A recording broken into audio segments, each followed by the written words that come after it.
Hello good afternoon दोस्तों। जैसा कि आप लोगों ने देखा, आज यूट्यूब पर लाइव स्ट्रीमिंग नहीं हो पा रहा था। मेरे लाख कोशिशों के बावजूद क्या टेक्निकल ग्लिच आया, शायद सर्वर डाउन होगा यूट्यूब का। कभी कभी ऐसा होता है। एक्चुअली फेसबुक पे हो ही रहा था सब कुछ लाइव, तो हमने सोचा कि चलिए रोक देते हैं लाइव को और आपके लिए रिकॉर्डिंग करके दे देते हैं आज के सेशन को। फर्क कुछ भी नहीं पड़ेगा, लेकिन फिर भी आपको अगर कोई डाउट्स लगे, कोई क्वेरी हो, तो आप कमेंट में पूछिएगा मुझे, मैं आपको जवाब दूंगा। आप सभी जानते हैं कि आज 30 तारीख है और 30 तारीख आज के दिन वेंसडे है, और वेंसडे को हमारा रूटीन है पारा जंबल और ओडब्ल्यूएस का। तो हम लोग इसी को लेके आज चलेंगे जो रूटीन है। और कोर्सेज जो अवेलेबल है वो आपको पता ही है। फाउंडेशन इंग्लिश की पढ़ाई होती है जिसमें grammar plus reading English, writing English सिखाया जाता है। और वोकैब का क्लास भी होता है। 90 मिनट्स का डेली क्लास है जिसमें अलग अलग सेक्शन के लिए टाइम अलॉटेड है। ठीक है। एसएससी का इंग्लिश सेट प्रैक्टिस पहले 10 बजे चल रहा था, इसका टाइम 11 बजे कर दिया गया है। और द हिंदू एडिटोरियल जो पहले 11 बजे था, उसका टाइम 12:30 पीएम कर दिया गया है डेली। ठीक है। आईबीपीएस एसबीआई का क्लर्क और पीओ का सेट प्रैक्टिस इंग्लिश के लिए सिर्फ स्टार्ट होने वाला है। सीबीएसई का 10th क्लास का चल रहा है 3:30 टू 4:30 शाम में। और सीबीएसई के लिए 12th क्लास का चल रहा है 5 टू 6 पीएम शाम में। ठीक है। सीबीएसई 2021 में जो एग्जाम होने वाला है, उसके इंग्लिश का सेट प्रैक्टिस चल रहा है 3:30 टू 5 ओ क्लॉक में चल रहा है सेट प्रैक्टिस इसका। सारे क्लास इन क्लास भी अवेलेबल हैं, ऑनलाइन भी पेड कोर्स में अवेलेबल हैं। ठीक है। कोर्सेज क्या क्या अवेलेबल हैं, कैसे कैसे, मैंने आपको बता दिया। और विशेष जानकारी के लिए आप हमको इस नंबर पे कांटेक्ट कर सकते हैं। तो चलिए शुरुआत करते हैं अरेंजमेंट ऑफ सेंटेंसेस का 41st में। देखिए, कोई भी पारा जंबल का क्वेश्चन बनाना है ना, तो आपको पढ़ना तो पड़ेगा, रीडिंग तो करना पड़ेगा। इसलिए मैंने अपने फाउंडेशन इंग्लिश के कोर्स में रीडिंग इंक्लूड किया है। ठीक है, चलिए पढ़ते हैं। फर्स्ट सेंटेंस फिक्स्ड है आपका, लास्ट सेंटेंस फिक्स्ड है आपका, बीच में ये जो चार है ना, इन्हीं को रीअरेंज करना है, PQRS को। बहुत कठिन नहीं है, बहुत आसान है, आप थोड़ा सा दिमाग लगाइए। पहला सेंटेंस है take a small glass phial. Phial मतलब छोटी सी शीशी, शीशी को फाइल कहते हैं। ठीक है। ठीक है। आप देखिए क्यू के बाद पी आएगा, अच्छे से पढ़िए। Place this file inside a glass jar, close the jar tightly. पहले उसके अंदर डालिएगा, ग्लास जार के अंदर, उसके बाद टाइटली जो है जार को प्लास्टिक कवर से बंद कीजिएगा। इसलिए क्यू के बाद पी आएगा, ये एक स्ट्रॉन्ग लिंक है कि नहीं। क्यू के बाद पी इसमें नहीं है, इसलिए ये नहीं हो सकता। क्यू के बाद पी इसमें नहीं हो सकता, ये हो सकता है और ये हो सकता है। But at the same time आप ये देखिए कि आर के बाद एस आना चाहिए। Fill it with coloured water. It किसके लिए? ये जो आपको स्मॉल ग्लास फाइल लेने के लिए कहा गया था, उसके लिए। Take a small glass phial, एक छोटा सा कांच का शीशी लीजिए, इसको कलर्ड वाटर से भर दीजिए। Then stopper it tightly. पहले पानी से भरिएगा कलर्ड वाटर से, उसके बाद स्टॉपर लगाइएगा, उसमें कॉक लगाइएगा। तो इस तरह से आर के बाद एस होगा। तो हमारे पास दो लिंक मिला, आर के बाद एस और क्यू के बाद पी। आर के बाद एस में नहीं है, इसलिए थर्ड आंसर हो गया इसका। आंसर हो गया थर्ड। आई होप कि क्वाइट क्लियर होगा। बहुत इजी है, कोई कठिन है ही नहीं कि आप इसमें ज्यादा बॉदर करें। ठीक है। फिर भी कहीं भी कंफ्यूजन हो, कोई लॉजिक हो, आप हम पे मेरे नंबर पे सीधे कॉल भी कर सकते हैं। ठीक है। और कमेंट में तो लिख ही सकते हैं। 42nd, बहुत प्यारा सा क्वेश्चन है। 42nd में कहा जा रहा है फर्स्ट सेंटेंस में कि in China there is no man in the moon. China में चांद में कोई आदमी नहीं होता है। ठीक है। तो जाहिर सी बात है, आर को लिंक करके देखिए ना, आपको पता चल जाएगा। आर का लिंक है, पढ़िएगा तो सारा। इंस्टीड, उसके बजाय there is a toad in the moon. Moon में एक टोड है, as well as a moon rabbits and a goddess. एक गॉडेस भी है और मून रैबिट्स भी। ठीक है। तो फर्स्ट के बाद हमको आर का बहुत स्ट्रॉन्ग लिंक मिलता है, मतलब आर से शुरू होने वाला। आर से शुरू होने वाला चारों है, इसलिए कोई पॉइंट नहीं बना मेरे इस लिंक को ढूंढने का। But at the same time अभी आप देखेंगे कि ऑल दीज अपीयर, तो ये दीज किसके लिए यूज किया गया, ऑल दीज किसके लिए यूज किया गया? तो ए टोड के लिए, और मून रैबिट्स के लिए, और गॉडेस के लिए। तो आर के बाद एस का लिंक भी बनता है। आर के बाद एस इसमें नहीं है, इसमें नहीं है, इसमें नहीं है, आर के बाद थर्ड नंबर में है। बहुत स्ट्रॉन्ग ऑप्शन, बहुत स्ट्रॉन्ग लिंक, और इस लिंक के आधार पर हमारा आंसर निकल गया थर्ड नंबर। क्लियर है। इसके बाद क्यू भी सही है, दीज के, हाँ। हाँ, all these appear as decorations on moon cakes. Moon cakes की बात हो रही है, उसके बाद ही हम लोग दीज केक्स लगाएंगे, इसलिए आर के बाद सॉरी आर के बाद एस, एस के बाद क्यू। ठीक है, एस में दी मून केक्स की बात हो रही है और यहां पर दीज केक्स बोला गया है, तो एस के बाद क्यू। अब बचा पी, तो जाहिर सी बात है पी तो अंत में जाएगा ही, आप चेक ना भी करें तो, और उसके बाद सिक्स आएगा, तीसरा ऑप्शन हो गया। 43rd देखिए, 43rd में क्या है भाई, फर्स्ट नंबर में कहा जा रहा है an observation home is called a formicarium. Observation home को फॉर्मिकैरियम कहते हैं, जहां किसी चीज को ऑब्जर्व किया जाता है। बहुत सिंपल है, बहुत सिंपल है। ठीक है, आप अच्छे से देखेंगे तो पाएंगे कि फॉर्मिकैरियम या ऑब्जर्वेशन होम के लिए आप यहाँ इट का उपयोग किया गया है। It can be made of two panes of glass separated by strips of wood around the edges. लकड़ी के पट्टे किनारे किनारे पे लगे होते हैं और दो पेन्स ऑफ ग्लास, ग्लास के दो बड़े पेन से बना होता है। तो हमको लगता है कि आर से स्टार्ट कर सकते हैं। आर से स्टार्ट करने की संभावना बनती है, तो ये दोनों तो रिजेक्ट हो जाएगा। ठीक है, एलिमिनेट हो जाएगा, दो ऑप्शन, और तीसरा ऑप्शन, दूसरा ऑप्शन एलिमिनेट हो गया। ठीक है, हम्म क्योंकि यदि हम पी से स्टार्ट करना चाहेंगे आर फर्स्ट के बाद, तो यहां लिखा है देन, तो फर्स्ट में कोई काम कीजिएगा तब ना देन होगा, इसलिए पी से स्टार्ट होगा नहीं। आर के बाद क्या आना चाहिए, तो दोनों ऑप्शन में देखिए आर के बाद पी दिया है, यानी फर्स्ट के बाद अगर आप आर देते हैं लिंक, तो आर के बाद पी देंगे निश्चित है, क्योंकि आर के बाद पी दोनों ऑप्शन में है। पी से लिंक क्यू का है कि एस का है, इसको जरा देखना पड़ेगा आपको अच्छे से, और बहुत आसान है, देख लेना। पी पी में है then if a small ant hill is dug up carefully and you will find the humpbacked queen, और एस में है put her in a jar. ये क्वीन के लिए, हम्प बैक्ड क्वीन जो है उसी के लिए हर का यूज किया गया है। तो भाई हमको लगता है कि पी के बाद एस आना चाहिए, इसलिए फोर्थ ऑप्शन सही होगा। Fourth number is the correct answer. I hope कि आपको क्लियर हो गया होगा ये सब चीज। ठीक है, 43rd का हो गया। चलिए आगे बढ़ाते हैं हम लोग, 44th की तरफ चलते हैं। 44th में देखिए फर्स्ट ऑप्शन, फर्स्ट सेंटेंस क्या है, फर्स्ट पार्ट क्या है, when Ali Baba returned his he called his wife. जब अली बाबा लौट के आए तो अपनी वाइफ को बुलाए। ठीक है, वाइफ को बुला के क्या कहेंगे, कहेंगे उन्होंने कहा I have bought you some jewels, मैं तुम्हारे लिए कुछ ज्वेल्स लेकर आया हूं। बहुत सिंपल, क्यों। ठीक है, अब जब इतना सारा ज्वेल्स वो देखेगी तो क्या पूछेगी, पूछेगी, उसने यही पूछा कि हैव यू स्टोलन देम, क्या चुरा के लाए हो। ठीक है, तो जाहिर सी बात है कोई घबरा के ऐसे पूछेगी वाइफ, तो पति बोलेगा ही सेड, उसने कहा, अली बाबा ने कहा, बी क्वाइट, शांत हो जाओ, and do not frighten yourself, और ज्यादा डरो मत, मतलब हम चुरा उरा के नहीं लाए।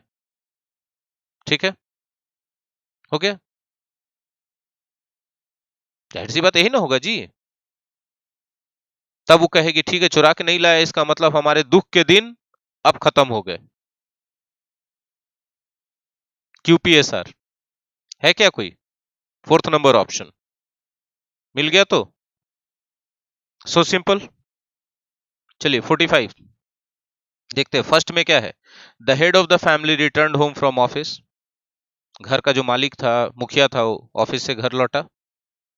ठीक है, जनरली मुखिया कौन होता है भाई बताओ, जनरली मुखिया कौन होता है, हस्बैंड होता है जनरली। ठीक है, he wanted A cup of coffee, जाहिर सी बात है घर लौटा तो कॉफी चाहेगा कि कॉफी पिलाओ भाई। ठीक है, कॉफी मांगा, चाहता था इसका मतलब मांगा, तो मांगा तो क्या हुआ, wife told that there was no coffee powder, coffee powder है ही नहीं। ठीक है, तो husband wanted at least a cup of tea, कि कम से कम चाय तो एक कप पिला दो। तो वाइफ फिर से बोलती है कि there was no milk, milk भी नहीं है भैया। हस्बैंड बोला लास्ट में, अच्छा छोड़ो हटाओ, एक गिलास पानी पिलाओ। SPRQ, है ना मजेदार। ए मेरे बारे में कोई नहीं सोचेगा ऐसे है, ठीक है। चलिए मस्ती था। 46 first, when he was quite young Le Corbusier, हाँ, Corbusier became interested in art. जब छोटे थे, जब ही वाज क्वाइट यंग, काफी छोटे थे, तो ली कॉर्बुजियर जो है आर्ट में इंटरेस्टेड हो गए। आप समझ रहे बात, आर्ट में इंटरेस्टेड हो गए, तो उसके बाद पढ़िए, at the age of 13 he went to an art school. जब कोई बच्चा छोटे एज में आर्ट में इंटरेस्टेड हो गया, तो बताएगा ना कि आर्ट स्कूल गया, अच्छा लिंक है कि नहीं है। उसके बाद बट द बिल्डिंग्स विच, हाँ,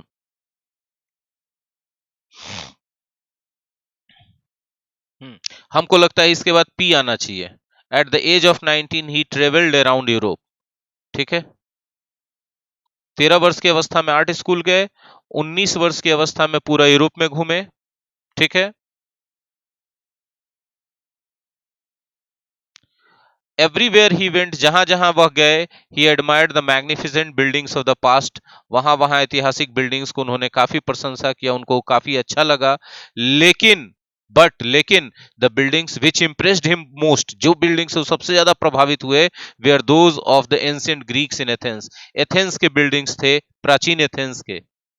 ठीक है, after his visit to Athens, Le Corbusier decided to become an architect, तब उन्होंने डिसाइड किया कि वो आर्किटेक्ट बनेंगे, क्योंकि उस बिल्डिंग से इतने वो प्रभावित हो गए, उनको लगा कि आरपीएसक्यू सबसे सही अरेंजमेंट है। उनको लगा कि आरपीएसक्यू सबसे सही अरेंजमेंट है। तो आंसर नंबर 1 आंसर हो जाएगा।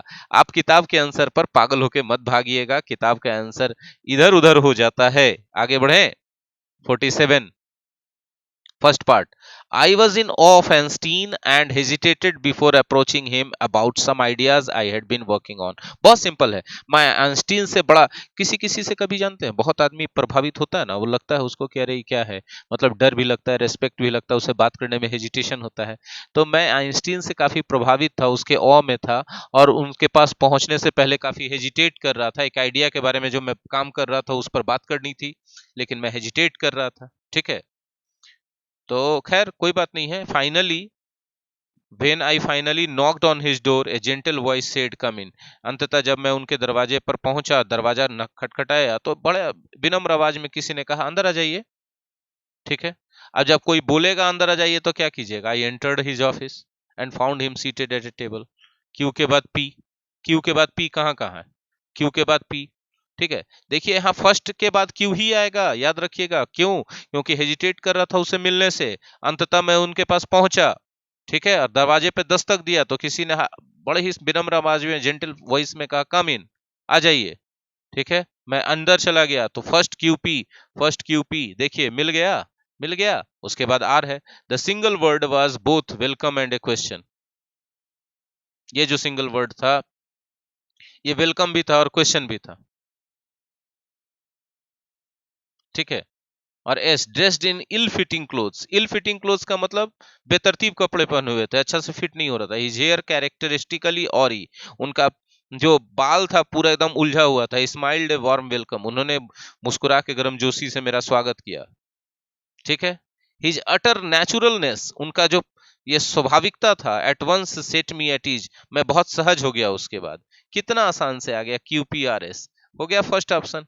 भाई साहब, जब तक आप पढ़ना नहीं जानिएगा ना, आपसे कोई ट्रिक से कुछ नहीं बनने वाला है। पारा जंबल में जो लोग ट्रिक पढ़ा रहे हैं ना, वो क्वेश्चन वैसा ही खाली चुन के ले आते हैं ट्रिक वाला, लेकिन ये सब रियल क्वेश्चन है, एकदम एग्जाम में आया हुआ।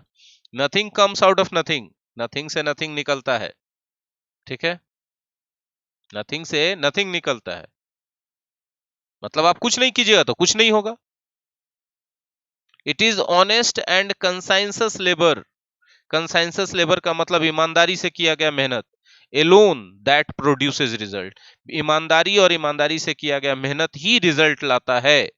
मगर आप कुछ नहीं कीजिएगा तो कुछ नहीं होगा। ईमानदारी से मेहनत कर दीजिएगा, ईमानदार रहिएगा, तो रिजल्ट आएगा। क्यू से स्टार्ट कीजिए। क्यू से स्टार्ट करने वाला हमको एगो मिल रहा है। We have to work and then alone we can gain something. जैसे बात है, मेहनत करने की बात हो रही, तो पी इसके बाद आएगा कि हम लोग को काम करना पड़ता है, तभी हम लोग को कुछ हासिल होता है। राइट है कि रॉन्ग है, बोलिए। बहुत सारे लाखों लोग ऐसे हैं जो लॉटरी के लालच में फंसे हुए रहते हैं और पूर्ण पूर्ण निराशा में चले जाते हैं। क्यों? क्योंकि कुछ करते हैं ये नहीं है, लॉटरी के भरोसे, किस्मत के भरोसे रहते हैं। तो किस्मत कुछ लाके देता है क्या? है? और इसमें यही बात लिखा है कि person who thinks that luck would favour him with all the wants of his life, यदि कोई आदमी ऐसा सोचता है कि जीवन की सभी जरूरतों में किस्मत उनका साथ दे देगा, without his lifting his finger even, एक उंगली उठाए बिना भी, एकदम मेहनत किए बिना भी, is living in a fools paradise, तो वो ख्वाबों की दुनिया में जी रहे हैं। ऐसा होता नहीं है भाई साहब। ठीक है, QPRS तीसरा, कितना सिंपल है कि नहीं है? आप सवाल पूछते रहिएगा कमेंट्स में हमसे जहां कहीं भी डाउट होगा, बाकी तो हम आपके लिए है ही। ठीक है, 49th नंबर देखिए, 49th। ठीक है, first, Guru is a university professor, है तो है भाई। ठीक है, he is also a famous writer. Guru is a university professor, he is also a writer. अब राइटर है तो पता चलना चाहिए कि कौन सा किताब लिखे। तो 30 years ago, 30 साल पहले, he he wrote a strange novel called queen of the Mars. Queen of the Mars नाम से एक विचित्र नॉवेल उन्होंने लिखा। ठीक है, the book is very popular now. नहीं, इसके पहले हमको लगता है ये डाल दीजिए, पी डाल दीजिए। ये किताब किस चीज के बारे में था? कुनुस के बारे में। कुनुस क्या होता है? एक क्रिएचर होता है, एक स्ट्रेंज बीइंग्स है जो ग्राउंड के होल्स में, जमीन में बिल बना के रहता है। ठीक है, और ये किताब बहुत पॉपुलर हुआ। ठीक है, in a recent interview on television professor Guru talked about the novel. Recent एक इंटरव्यू टेलीविजन पे उनका हुआ था, उसमें उन्होंने उस किताब के बारे में बात करी थी। S R P Q, third number देखिए, थर्ड नंबर आंसर हो गया। ठीक है, आप जरूर इसको पूरा देखिए, और जहां कहीं भी कंफ्यूजन हो कमेंट कीजिए। मेरे नंबर पर कॉल कर सकते हैं, कोई रेस्ट्रिक्शन नहीं है, किसी समय भी कॉल कर सकते हैं। अगर हम क्लास में हैं तो हम नहीं रिसीव करेंगे तो कॉल बैक कर लेंगे। ठीक है, चलिए। It was 9 o'clock in the evening and Rajan was reading. ठीक है, सडनली ही हर्ड फेंट नॉइजेस, हल्का हल्का उसको कोई शोरगुल सुनाई पड़ा। ठीक है, at first he thought nothing of it, पहले उसके बारे में कुछ सोचा नहीं, हो अच्छा होगा आवाज कैसा भी। But when he went to his bed, जब वह बेड पर गया, ठीक है, बेडरूम लेटर, बाद में जब वह बेडरूम में गया, he was shocked by what he सा, जो उसने देखा उससे वो एकदम आश्चर्यचकित रह गया। क्या देखा उसने? The walls were moving, the walls were a moving mass of big ends, पूरा दीवार जो है बहुत बड़ी संख्या में चलती फिरती चींटियों का एक जखीरा बना हुआ था। आरपीएसक्यू, थर्ड ऑप्शन। बोलो, कितना आसानी से हो रहा है, कितना आसानी से हो रहा है, बताओ, कुछ है क्या दम? दम ही नहीं है।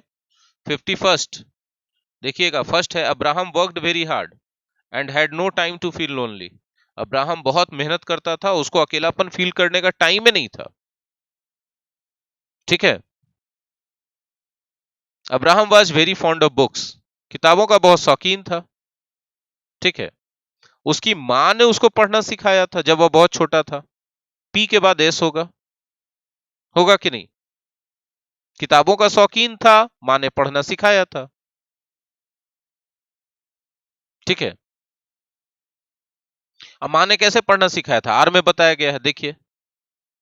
She used to sit by the fireside, आग के बगल में बैठती थी शाम में, एंड टेल हिम स्टोरीज, और कहानियां सुनाती थी। इसी से उसको पढ़ने का चस्का लग गया था। क्यू अंत में जाएगा, हो तो गया पीएसआर क्यू। कहाँ दम है भैया इस सब क्वेश्चन में? क्यों इस सब क्वेश्चन के लिए आप परेशान होते हैं? परेशानी नहीं होना है, हो गया। ठीक है, 50 सेकेंड आइए। देखो भाई, 50 सेकेंड थोड़ा सा संभल के बनाना, खतरनाक क्वेश्चन है, खतरनाक है। ठीक है, देखिए हम एक बार हुए, एस के बाद क्यू आएगा। Some kinds of bacteria are harmful, कुछ तरह के बैक्टीरिया हार्मफुल होते हैं, लेकिन these soil bacteria are very necessary and helpful. S और क्यू विरोधाभास में एक दूसरे से लिंक बना दे रहे हैं, बना दे रहे हैं ना। एस क्यू इसमें नहीं है इसलिए छट गया, एस क्यू इसमें नहीं इसलिए छट गया, एस क्यू इसमें है, इसमें, दोनों में से कोई एक हो सकता है। हो सकता है कि नहीं हो सकता है? अब अगर हम देखते हैं फर्स्ट से लिंक एस का मिल गया तो पहला आंसर होगा, और आर का मिल गया तो तीसरा आंसर होगा। Tiny bacterial plant that live in the soil help to prepare food for the plants we cultivate. छोटे छोटे बैक्टीरियल प्लांट्स होते हैं जो मिट्टी में रहते हैं, वो प्लांट्स, जिन प्लांट्स की हम खेती करते हैं, जिनको हम कल्टीवेट करते हैं, जिनकी हम खेती करते हैं, उनको फूड प्रिपेयर करने में मदद करते हैं बैक्टीरियल प्लांट्स। ठीक है,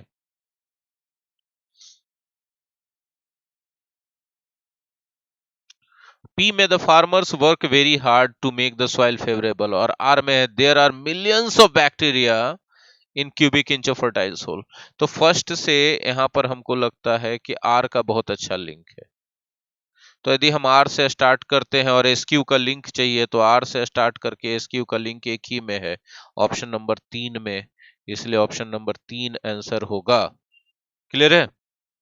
चलिए, आपका लॉजिक कुछ और कहता है तो आप हमसे फोन पे भी बात कर सकते हैं या अगले सेशन में भी लाइव में बात कर सकते हैं। आज YouTube का सर्वर डाउन था, हालांकि Facebook पर लाइव सही हो रहा था, हमने चेक करा, लेकिन YouTube पर डाउन था, इसीलिए हम लोग लाइव को रोक दिए और हम रिकॉर्डिंग करके आपको दे रहे हैं। आस वाले पे एक ऐसा ही पैसेज आया था, पाराजंबल आस का था। My uncle Martin went to live in hamlet. Hamlet मतलब छोटा सा गांव, स्मॉल विलेज। ठीक है, आर से स्टार्ट होना चाहिए। Martins neighbour told him that he must buy A parrot. ठीक है, या फिर आप एस से भी स्टार्ट कर सकते हैं। एस से स्टार्ट करें कि every home there went to a hamlet, तो हमको लगता है एस से स्टार्ट करो, ज्यादा बेहतर रहेगा कि एक छोटे से गांव में गए और वहां हर गांव में एक रिवाज के तौर पे एक तोता रहता था। तो मार्टिन के नोबर ने उसे कहा कि एक तोता जरूर खरीद लो। रिवाज के तौर पे तोता था सब घर में, एक हर एक घर में। तो पड़ोसी ने कहा कि भैया एक तोता खरीद लो। सो मार्टिन बाउट ए पैरेट, खरीद लिया। But it was very lazy. ठीक है, कुछ बुलवे नहीं करता था। SRQP, SRQP है क्या? नहीं है, नहीं है। SRPQ 53 बोले, फंसा दिया। ठीक है, तो हम ऐसा क्यों नहीं कर सकते हैं? QP तो चाहिए ही चाहिए ना। Martin bought a parrot but it was very lazy parrot. ठीक है, तो QP तो होगा। ये नहीं आप कर सकते हैं कि PQ कर सकते हैं, नहीं कर सकते हैं, क्योंकि बट लगा है ना, बट यहाँ लगा है। मार्टिन ने तोता खरीद लिया, लेकिन अब बट के बाद ईट लगा है, तो पहले पैरेट का बात आ जाएगा तब ईट आएगा ना। It was a very lazy parrot. ठीक है, तो हम RS कर सकते हैं, आर को पहले कर देते हैं कि मार्टिन के पड़ोसी ने कहा कि एक तोता खरीद लो। क्यों खरीद लो भाई? कि वहां हर एक घर में एक तोता था, रिवाज था वहां रखने का, और इसीलिए मार्टिन ने खरीद लिया, लेकिन तोता बड़ा ये था। ठीक है, 53 का एक नंबर आंसर। सबसे बेस्ट तो ये होता, लेकिन ये तो किसी ऑप्शन में दिया ही नहीं है, इसीलिए इसको चुनना पड़ा। चलिए आगे बढ़ाते हैं। 54 एकदम नहीं कठिन है, एकदम नहीं कठिन है, देखिएगा। Hailstones consist of many onion-like layers of ice। ठीक है, हेलस्टोन में प्याज की तरह बहुत सारे लेयर्स होते हैं, लेकिन आइस के लेयर्स होते हैं। ठीक है, कैसे बनते हैं इसको देखिए। इन सर्टेन वेदर कंडीशंस, कुछ खास तरह के भौगोलिक परिस्थितियों में, small ice crystals drop to form a crystal. छोटे छोटे स्मॉल क्रिस्टल्स होते हैं जो नीचे गिरते हैं क्रिस्टल बनाते हुए। ठीक है, some of the moisture freezes onto the crystals forming another। नहीं,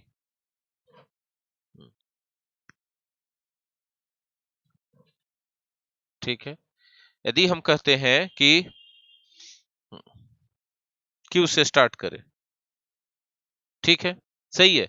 सम ऑफ द मॉइस्चर फ्रीजेस, कुछ मॉइस्चर जो है फ्रीज कर जाता है ऑन टू द क्रिस्टल, इस क्रिस्टल पर, फॉर्मिंग अनदर लेयर, जिससे एक लेयर बन जाता है। ठीक है, और उसके बाद अब ड्राफ्ट्स कैरी, अब ड्राफ्ट्स मतलब ऊपर की ओर चलने वाली हवा, carry the hail stones and when it drops another layer is formed. ठीक है,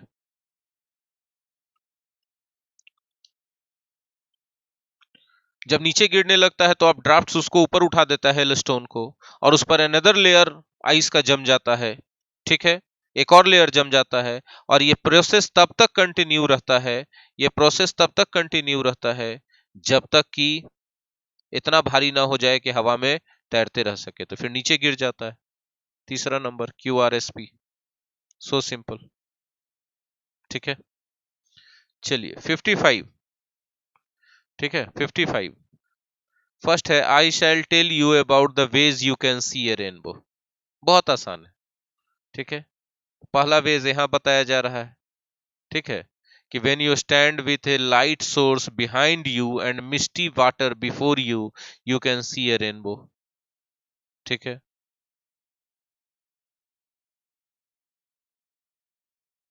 बहुत सिंपल। हाँ या ना बोलिए। आप रेनबो देख सकते हैं इस तरीके से। फिर big rainbows can be seen when the sun is close to horizon. Big rainbow तब देखा जा सकता है जब सूर्य हॉरिजन के नजदीक में पहुंच जाए। ठीक है। फिर आर में भी एक मेथड बताया जा रहा है, you can see a rainbow in the mist of A waterfall, mist in A, sorry, you can see a rainbow in the mist from A waterfall. Waterfall से जो मिस्ट निकल रहा होता है उसमें भी आप रेनबो देख सकते हैं। और ये सबसे अंत में रहेगा, क्यों? क्योंकि जब बहुत सारा सीरीज चलाते हैं तो आम, अमरूद, केला या और सेब, तो सबसे अंतिम से पहले और लगाते हैं, इसलिए और लगा हुआ है तो ये सबसे अंतिम में जाएगा। क्यू, SPRQ, तीसरा ऑप्शन। इतना आसान था। अब और क्या चाहिए आपको? खटाखट एक नंबर आप ले जाइए। 56 देखिए और बताइए कि क्या होगा। कठिन बिल्कुल नहीं है ही नहीं। Nobody in their mind would doubt that America has problems. किसी को मन में शक भी नहीं होगा कि अमेरिका में प्रॉब्लम्स है। ठीक है। और इसी बात को एक्सप्लेन किया जा रहा है इसमें, देखिए। द लेटेस्ट टाइम और CNN पॉल, टाइम्स मैगजीन और CNN चैनल ने पॉल करवाया, मतदान करवाया, उसमें पता चला कि 62% अमेरिकन ये सोचते थे कि उनका नेशन यानी अमेरिका बहुत अच्छा कर रहा है, हर चीज में बहुत अच्छा कर रहा है। तो फर्स्ट के बाद एस से स्टार्ट होना चाहिए, क्योंकि फर्स्ट का एक्सप्लेनेशन एस में दिया हुआ है, और एस से स्टार्ट होने वाला बंधु एक ही है, चौथा। ठीक है। हो गया फटाक से। कभी कभी एक स्ट्रॉन्ग लिंक इतना अच्छा मिल जाता है कि आगे आपको समय व्यतीत करने की जरूरत नहीं। फिर भी देख लेते हैं, पी है एस के बाद, है ना? तो no, leave out euphoria after the gulf war and that is the highest such figure for 6 years। Euphoria को छोड़ दीजिए, गल्फ वार और इस तरह के हाईएस्ट सच फिगर्स 6 सालों में आए हैं, लोगों का ऐसा मानना है। ठीक है। But these are problems, things that can and will be, there are होना चाहिए, देर आर प्रॉब्लम्स, कुछ समस्याएं हैं। Things that can and will be solved, जो समझ, बहुत सारी ऐसी चीजें हैं जिनको सुलझाई जा सकती है और सुलझाई जाएंगी। They are not the stuff of national crisis, वो राष्ट्रीय संकट नहीं है वो सब चीजें। पी, आर और Q. And whatever the gloomy politicians may think, चाहे ये ग्लूमी पॉलिटिशियंस मतलब निराशाजनक पॉलिटिशियंस जो भी सोचे, American themselves seem to sense that। American खुद उन समस्याओं को समझ जाते हैं। SPRQ, फोर्थ नंबर डाल दीजिए, एस से स्टार्ट होने वाला। ठीक है। चलिए, 57। जूडो चैंप तमुरा डजंट लुक और एक्ट टफ।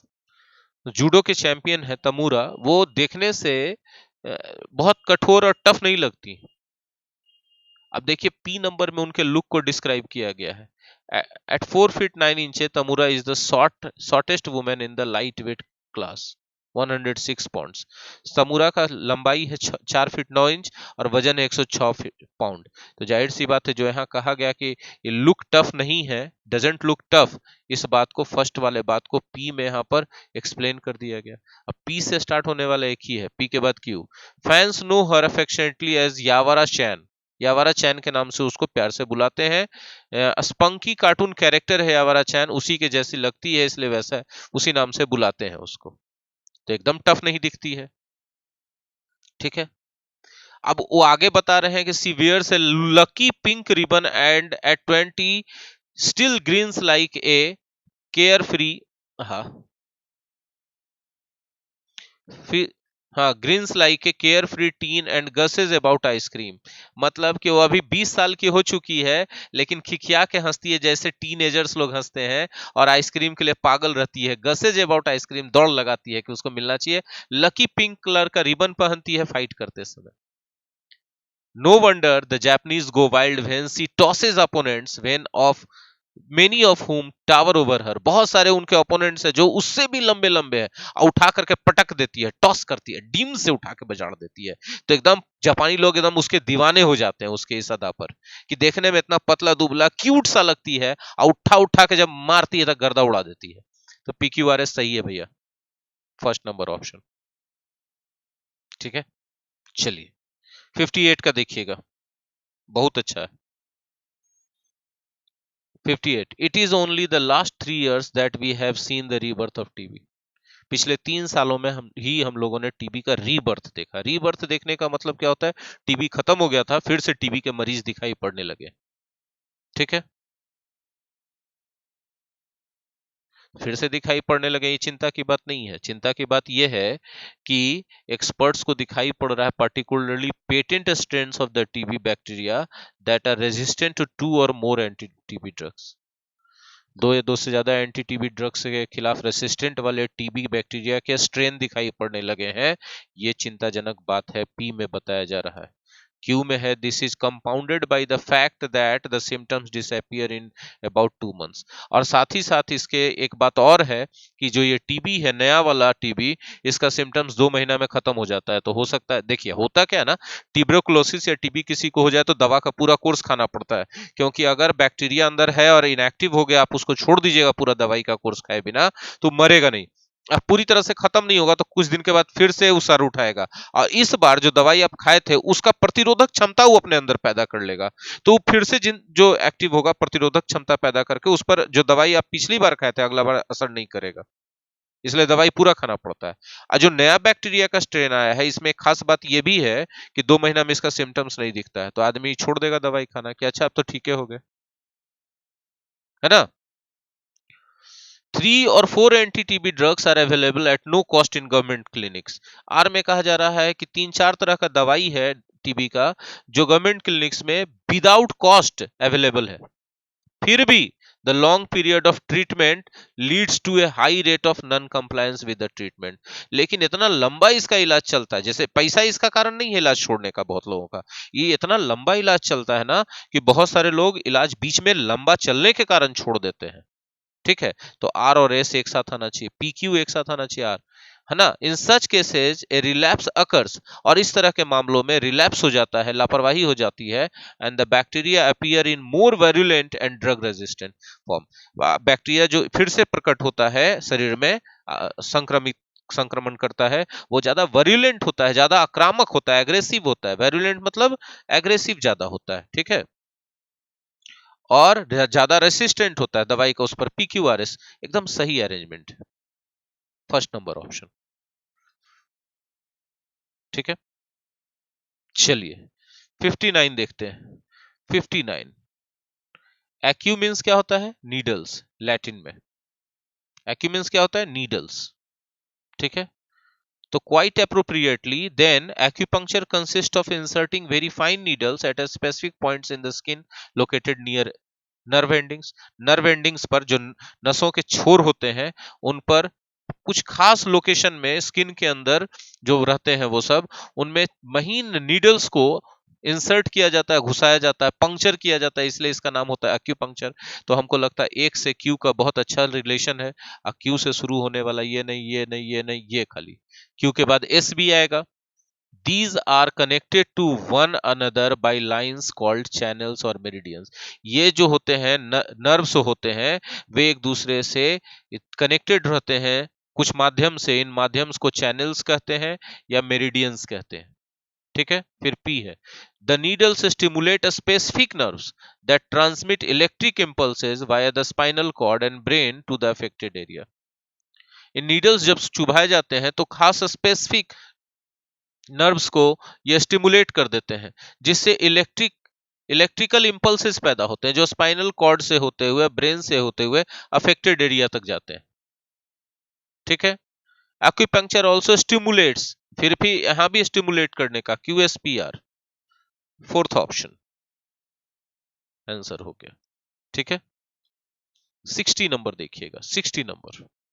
ठीक है, बहुत आसान है, एकदम कठिन नहीं है, होना ही नहीं है कठिन। The dead do sometimes tell tales if you know how to look for them। कहता है ना कि मुर्दा मुर्दा आता है गवाही देवेला, तो मुर्दा कभी कभी गवाही देने आता है अगर आपको पता है कि कैसे उस गवाही को लेना है। एक में ही बोला जा रहा है, ठीक है, अच्छे से पढ़िए, आपको पता चलेगा कि क्यू में कहा जा रहा है कि इन द ऑटोप्सी, जब पोस्टमार्टम होता है, ऑटोप्सी रूम जो पोस्टमार्टम रूम होता है, सफ Suffolk country, the medical examiner and his team were looking for clues that could explain how the passengers of TWA flight 800 died.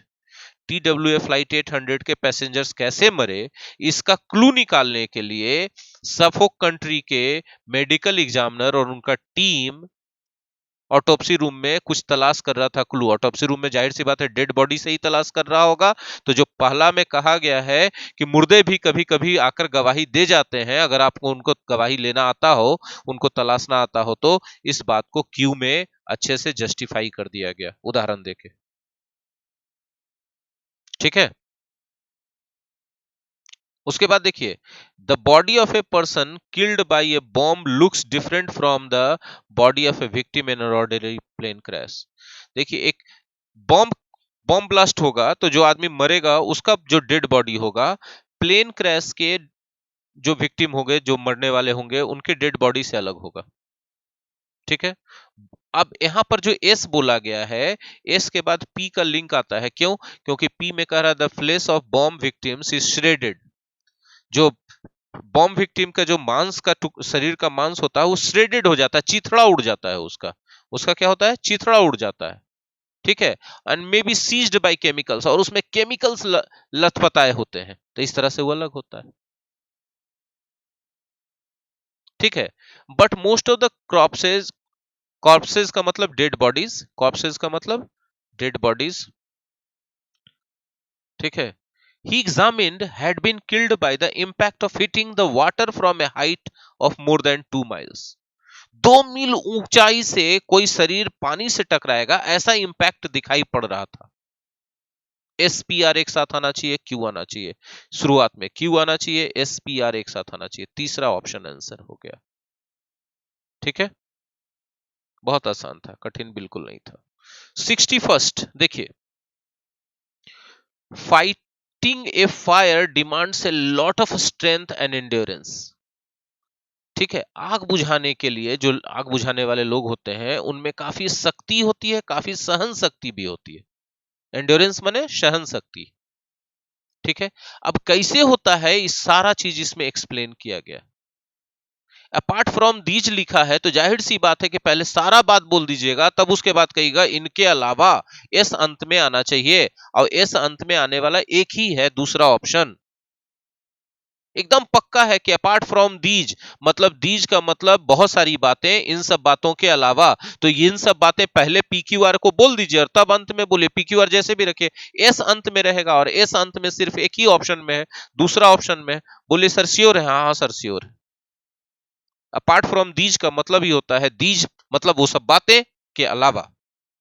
ठीक है, चलिए, बहुत आसान था। 62 कैसे बनेगा?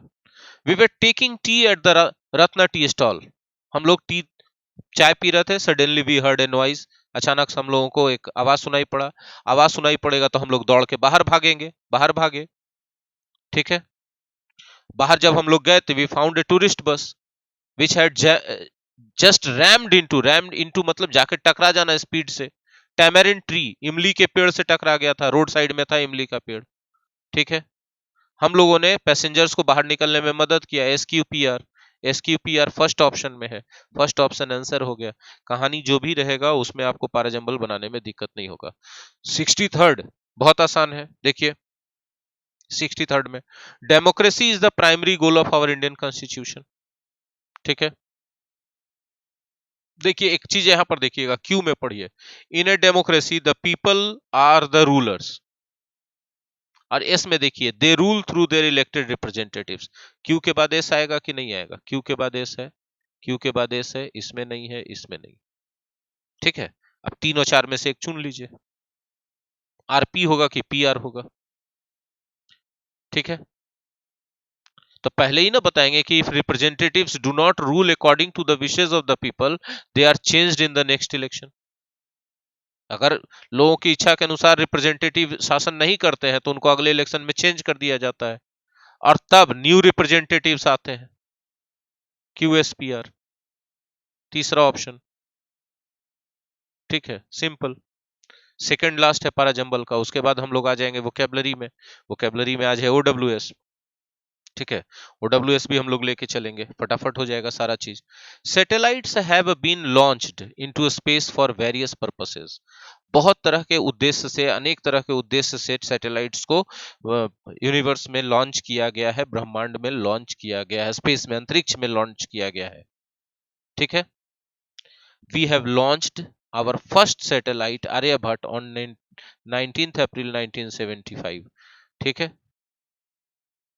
The other satellites we have launched are the Bhaskara, Apple and, ये भी सही है, लॉजिकल, हाँ कि नहीं।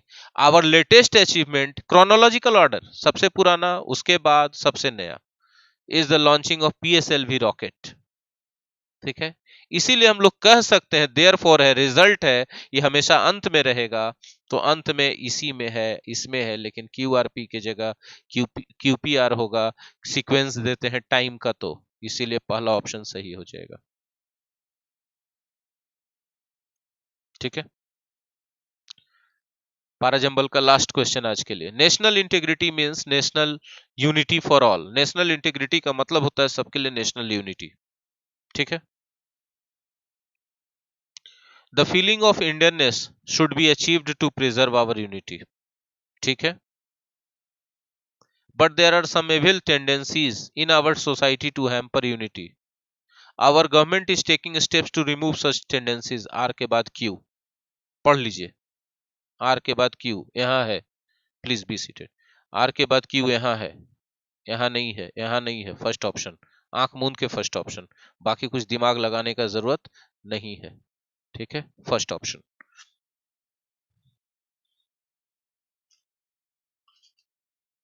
Take this book,